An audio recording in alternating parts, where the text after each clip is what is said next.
A barebones crew is prepping the Dusty James for a voyage into the Gulf she won't make anytime soon. We're usually bustling. We usually have about 20 people around here getting everything ready, getting cages ready, getting bats ready, boxes. None of that's going on anymore right now. Kim Chauvin's shrimp processing business is almost at a standstill. The Louisiana native is one of thousands of residents still hurting from last year's spill. We live with stress night and day. It's a lot of sleepless nights, a lot of anguish. You're sitting here trying to figure out how you're going to make things work. She says in 2009, her company grossed over $5 million and expected to do even better in 2010. But the massive oil spill, which killed 11 people and dumped almost 5 million barrels of oil into the Gulf, changed all that, cutting their earnings in half. It's a problem seen over and over again. Here in Grand Isle, Louisiana, on the Gulf of Mexico, the beaches are once again open to the public.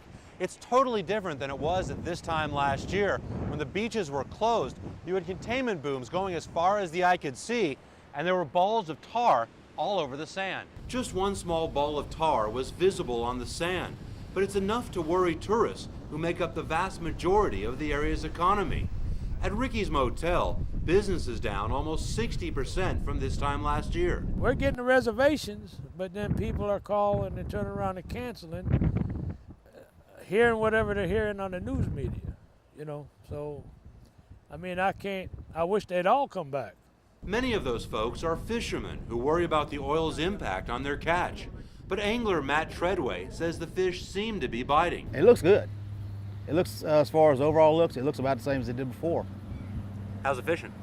Fishing's more or less about the same. There seems to be an alarming number of individuals along the Gulf Coast experiencing severe health problems. Not far away, a U.S. congressional hearing of the Natural Resources Committee met to let residents testify about their struggles in the wake of the spill. What we learned was that there are real people that were affected and continue to be affected by the slow response, unfortunately, of the Commission. Hopefully this hearing will accelerate some of those things so people can be made whole.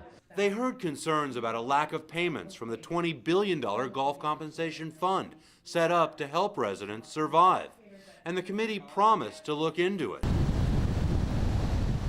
Meanwhile, Grand Isle residents are hopeful that tourists will return to the island this summer, bringing with them their hard-earned dollars. This is our livelihood, you know. We depend on the tourism. Everybody on this island depends on the tourism.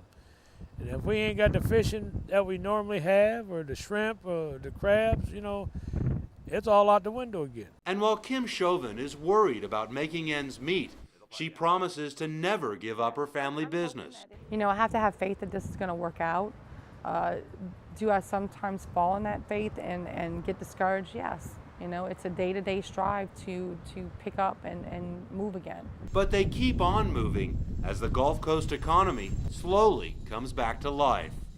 Jeff Napshin, CCTV in Louisiana.